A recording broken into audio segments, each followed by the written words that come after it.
Seja muito bem-vindo a mais um episódio do Que Pira é Essa, o podcast que busca descomplicar os dilemas da vida adulta e transformá-los em conversas cheias de reflexão. Fiquei um tempinho ausente, refletindo muito a respeito de um tema e agora eu resolvi papear sobre ele com vocês.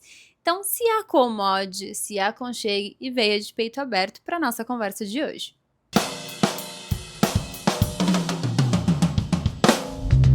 Durante o ano de 2026, eu passei por diversos processos internos de descoberta, de autorreflexão, que me custou alguns processos de luto simbólico. O luto, inclusive, ele está mais presente na nossa vida do que nós imaginamos. Quando a gente toma uma decisão, mesmo que com todos os argumentos plausíveis e uma decisão que a gente sabe que será muito benéfica para nós vivemos um processo de luto. Porque diante do novo, o nosso cérebro precisa se reorganizar, precisa entender uma nova rotina. Nós ligamos previsibilidade à segurança. E quando nós nos deparamos com o novo, é natural que nós perdermos essa previsibilidade. Tanto é que muitas vezes poupamos de tomar decisões, mesmo entendendo que são decisões que nos farão bem, por medo de viver um processo de luto. Mas, para além desses processos que eu tive que viver ao longo de 2025, eu enfrentei o momento mais doloroso da minha vida, que foi o luto concreto a partir do momento que eu perdi o meu pai. O meu pai faleceu em setembro de 2025. E desde que eu cheguei nesse mundo, ele foi uma grande figura na formação da minha identidade e no sentido que eu dei para minha existência, na minha forma de ver o mundo, na minha forma de ver as relações e de me perceber também. Meu pai era a figura central das minhas brincadeiras, das conversas, dos conselhos, dos desabafos, das piadas internas e assim por diante. Era com ele que eu compartilhava todos os meus sonhos, todos os meus desejos e era sempre ele que eu via ali me aplaudindo e também enxugando as minhas lágrimas às vezes que eu precisei. Então, meu pai sempre ocupou um lugar muito importante e muito presente na minha vida. Eu falava com meu pai todos os dias, sem exceção. E via o meu pai aos finais de semana, quando eu não estava trabalhando. Então, todo final de semana eu estava com ele, para que a gente pudesse viver o momento juntos. Pude aproveitar ao máximo a presença do meu pai aqui nesta terra. E isso é algo que eu tenho muita gratidão e valorizo muito, e é algo que eu me prendi para que eu conseguisse elaborar melhor esse processo de luto que eu ainda estou vivenciando, e eu sei que vou vivenciá-lo ao longo da minha vida. Porque o luto, a saudade sempre se fará presente, mas ela vai se readaptando dentro do nosso cérebro, se transformando em uma saudade ao invés de uma dor. O amor vai mudando de forma. Então, em vez de o amor estar atrelado à rotina, à presença física, ele vai se atrelando à minha identidade, ao sentido que eu interiorizei em mim. Isso é algo que a gente vai entendendo durante o processo de luto. O processo de luto, e aí que eu entendo que é muito importante de trazer essa temática, é muito complexo. Ao contrário do que a maioria das pessoas imagina. O luto não é simplesmente uma tristeza, não é simplesmente sofrer porque alguém partiu, não é simplesmente uma saudade, não é simplesmente uma emoção. O luto é uma questão neurobiológica acontecendo, que para alguns acontece em menos tempo, para outros em mais tempo, mas essa é uma questão que eu não entrarei aqui. O luto não segue fases como nós imaginamos. O luto ele é uma grande oscilação. Tem momentos que a ficha parece não cair, tem momentos que a ficha cai, vem uma grande tristeza, tem momento que a gente nega, depois a gente aceita, depois a gente nega de novo, vem a raiva, vem a revolta, vem uma ansiedade.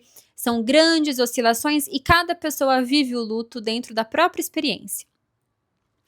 Mas o que é importante de entender é que se o luto não é uma questão puramente emocional, eu não posso usar a razão como forma de acolhimento para esse momento que está sendo vivenciado. Dentro da minha experiência, eu percebi muitos discursos como o força, uma hora isso vai passar, só o tempo para curar.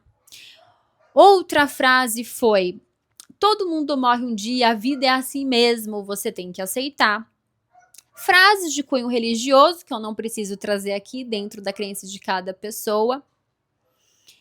E a que mais me pegou. Seu pai não gostaria de te ver chorando assim. Você acha que ele gostaria de te ver sofrendo? Bola para frente. São discursos que, se pararmos para pensar, são muito bonitos. Mas, para alguém que está com a capacidade de racionalização totalmente afetada, não vai conseguir olhar para isso e falar: poxa, olha, verdade, então deixa eu seguir a minha vida como se nada tivesse acontecido. Isso não vai acontecer. Então, esses discursos, eles não têm o menor sentido e o menor efeito. Quando esse discurso é dirigido para uma pessoa que está passando por um processo de luto, na verdade, ele está ali com uma forma de poupar o sofrimento de ver o outro sofrendo. Sabe quando você gosta muito de uma pessoa, você vê ela triste, mal, e você não quer ver isso porque você não sabe como lidar com o sofrimento da outra pessoa? Então você tenta a todo custo tirar o sofrimento dela. Aí você manda uma frase pronta que é totalmente racional. E parece que, pô, eu fiz a minha contribuição. Não fez, sinto lhe dizer. Então, o que acontece? Vamos imaginar que o nosso cérebro, ele é uma cidade. Uma cidade que vai sendo construída de acordo com a nossa própria experiência. E assim a gente vai traçando bairros, traçando ruas que nos guiem em direção a pessoas que nos transmitam pertencimento, segurança, que são nossas necessidades emocionais básicas. O nosso cérebro vai valorizar isso como um instinto de autopreservação. Então, vamos supor que essas ruas, essas pessoas, né, que eu tenho uma maior afeição, que eu atrelo a minha identidade, um sentido, vão estar ali, ó, super iluminadas. E aí, de repente, se apaga aquele bairro. A tendência dessa cidade é entender o que aconteceu que esse bairro apagou. Porque não pode ficar apagado um bairro totalmente e os impactos disso. E quando precisar ir ali, passar por ali, como que faz? Como que vira o acesso? Como que eu acesso aquela pessoa? O que aconteceu? É isso que acontece com o nosso cérebro. Ele começa a buscar o que aconteceu com aquele cérebro. Onde que está aquela pessoa? E ele vai tentando restabelecer isso, que é o que a gente pode chamar de negação. Com toda essa energia que o nosso cérebro está demandando para entender o que está acontecendo, algumas áreas do cérebro vão ficando mais ativas, como a amígdala, né, o nosso sistema límbico, ele vai ficando mais ativado, que é onde a gente detecta mais ameaça, o medo fica mais intenso, a ansiedade, o estresse fica mais intensificado. A gente também tem uma mudança neuroquímica, os nossos neurotransmissores, né, mais conhecidos como hormônios, a dopamina, o cortisol, esses hormônios, eles também vão ficando bagunçados. E o nosso córtex pré-frontal, a região responsável por tomada de decisão, por planejamento, também vai ficando mais afetada, porque toda a energia está dedicada a entender o que aconteceu com aquela pessoa e com aquele bairro todo. Então é comum, durante um processo de luto, uma pessoa vivenciar esquecimentos, dificuldade de concentração, ou até uma sensação de apatia, de não entender o que está acontecendo. Uma certa inércia. Eu fiquei nessa por muito tempo, inclusive, de uma sensação de que a ficha não caiu. Ora parecia que a ficha caía, ora parecia que não. Então, é uma oscilação que, racionalmente, ela não consegue ser explicada. Cada pessoa reage de uma forma diferente, volto a destacar aqui. Mas para todos nós, sem exceção, é uma questão neurobiológica. Então, quando uma pessoa chega para alguém num processo de luto e diz: não chora, não fica assim, bola para frente, porque você acha que essa pessoa vai gostar de te ver sofrendo, para além de você não agregar nada com essa tua fala, você vai ainda intensificar um possível sentimento de culpa, que faz parte também do processo de luto para muitas pessoas. Não é culpa pelo que aconteceu, mas é culpa pela impotência de não poder fazer nada para ter aquela pessoa de volta. Então, na tentativa de entender o que aconteceu, a gente busca encontrar o controle de, não, mas pera, como que eu consigo trazer essa pessoa de volta? Mas o que eu poderia ter feito de diferente? E aí a culpa vem. E aí você sofre. E aí vem a outra culpa. Então, você fica num ciclo que não tem fim. Pedir para a pessoa ter força é algo também que pode intensificar essa culpa, essa ansiedade, essa cobrança. Pedir para a pessoa tomar a decisão, seguir a vida como se nada tivesse acontecido, não vai fazer efeito porque não está totalmente no controle dela. O cérebro dela precisa se reorganizar. O nosso cérebro, né, porque eu me incluo em uma pessoa que está vivendo luto, precisa entender que aquela presença física não existe mais. Precisa transformar aquela presença física em identidade. O amor por aquela pessoa, o vínculo com aquela pessoa não existe mais fisicamente. Aquela pessoa não está mais na rotina. Ela está no pensamento, ela está na identidade, ela está no sentido que eu criei sobre as coisas. E isso é um processo que leva um certo tempo e que oscila para cada pessoa. Por isso que a melhor forma de você acolher alguém no momento de luto é permitir que essa pessoa fale sobre a experiência dela. É permitir que essa pessoa fale sobre a pessoa que se foi. Eu percebi por vários momentos uma vontade muito grande em mim de falar sobre o meu pai. Porque eu lembrava do meu pai quando eu sentia algum cheiro. Ainda lembro, né? Tô trazendo aqui no passado porque eu tô trazendo muito o cenário de 2025. Mas eu sentia um cheiro, eu lembrava dele. Um restaurante, eu lembrava dele. E toda vez que eu via algo ou sentia algo que eu lembrava dele, o meu cérebro fazia o quê? Tentava procurar ele. Opa, deixa eu tentar mandar uma mensagem pra ele. Sabe quando a gente parece que esquece o que aconteceu? Mandar uma mensagem pra ele. Ah, não posso mais. Vou tentar fazer isso. Não posso mais. Então, o meu cérebro tentava fazer isso. E era um baque quando eu entendia que, opa, eu não encontrava aquela pessoa. Meu cérebro tá tentando encontrar, mas não encontra aquela pessoa. E aí vem o baque de novo. Então, quando eu pegava para falar sobre aquela pessoa, eu conseguia encontrar, né, sobre o meu pai, no caso, eu conseguia encontrar o meu pai dentro de mim. O pai que eu internalizei, o pai que faz parte da minha identidade, a memória que eu criei dele. Eu consigo ativar isso.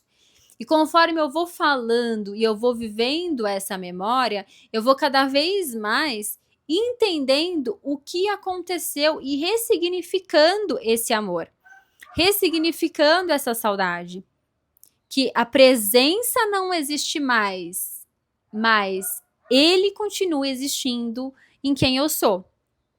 E é isso que mantém o amor vivo. O cérebro, ele precisa entender que o amor, ele existe, mas ele mudou de forma. Que o amor, que o que eu sentia, que eu recebia daquela pessoa, hoje, na verdade, sou eu que vou entregar. De uma outra forma. Então, isso que eu quis trazer aqui é tanto para dar uma base de quem está passando pelo luto poder entender e acolher que isso não está totalmente no seu controle. Sentir essa oscilação, sentir que a ficha não caiu, que hora cai, sentir uma revolta, sentir uma raiva, ter dúvidas sobre o que aconteceu, às vezes sentir que está vivendo um sonho, tudo isso é natural. Isso é biológico. Não se culpe, não se cobre. Não tem tempo para viver processos de luto. E entenda que a única pessoa que vai compreender 100% a sua experiência é você mesmo. Você pode conversar disso, do que você está sentindo, conversar sobre a pessoa, sobre o processo que você está vivendo com alguém da sua confiança, com alguém com quem você se sinta confortável. Isso com certeza vai te fazer muito bem. Posso falar que eu me aproximei muito até de pessoas, de amigos que eu tinha me afastado por uma época da minha vida. E ter esse compartilhamento de falar sobre o meu pai, de falar sobre esse processo, de ter ali pessoas que estavam me ouvindo, que estavam dispostas a estar comigo, me fortaleceu esse lugar de segurança, de pertencimento que o meu pai me entregava. Claro que ninguém vai substituir meu pai, mas saber que eu continuo aqui nesse mundo, mesmo com outras pessoas com lugar de pertencimento, de segurança, de confiança, me dá uma perspectiva muito melhor para que eu possa seguir lutando e honrando a memória do meu pai. Então, é muito importante que você possa acolher esse processo que você está vivendo e que você busque falar sobre essa pessoa. Algo que me ajudou muito também foi escrever como se eu estivesse falando com meu pai. Então eu pego ali no notas do celular, quando eu sinto muita falta dele, e eu escrevo tudo que eu gostaria de falar pra ele, sem me preocupar se eu tô falando certo, se eu tô falando errado, porque era assim que eu me comunicava com ele. Eu me comunicava do meu jeito, sem ficar pensando nas palavras corretas. E isso é algo que me faz acessar o pai que eu internalizei dentro de mim, as experiências que eu vivi com ele. E ao final da minha escrita, eu terminava ali rindo, com boas memórias e sentia mesmo um alívio. Então foi algo que me ajudou. Para além do lúdico, pinturas, quebra-cabeça, jogos, né? Então, exteriorizar isso que tá dentro de você faz muito bem, pelo menos para mim fez muito bem. E é uma experiência que eu levo também para pacientes em luto e que eu vejo que dá um resultado, dá um alívio, uma leveza para viver esse processo muito grande. E se você convive com alguém que está passando por um processo de luto, dê espaço para que essa pessoa sinta, para que essa pessoa viva. Ela vai ter que viver isso mais tarde, né, mais cedo ou mais tarde. E se você a ama, você pode ajudá-la dentro daquilo que cabe, que é dar espaço para que ela sinta, para que ela se permita acolher o que ela está vivenciando naquele momento. Então, este episódio é uma homenagem ao meu pai, que me incentivou muito para que eu tirasse as ideias do papel. Inclusive, o podcast era um grande sonho que eu tinha, que eu compartilhava com ele. E ele me encorajou muito a tirar essa ideia do papel. E também como um super abraço para você que está começando esse 2026 com saudade de alguém, com o coração apertado. Saiba que você não está sozinho, que você não está sozinha e que o amor que você sente por essa pessoa nunca vai sair de você. Vai continuar com você, assim como a presença dela, a figura dela nunca se apagará da sua vida. Vai continuar aí. Você só não vai ter na sua rotina diária, mas na sua memória, em quem você é, sempre vai existir. Então, honre isso dentro de você, porque é a melhor forma de seguir essa vida, sabendo que você pôde desfrutar de momentos com pessoas valiosas por perto. Um grande beijo e nos vemos no nosso próximo encontro. Tchau, tchau!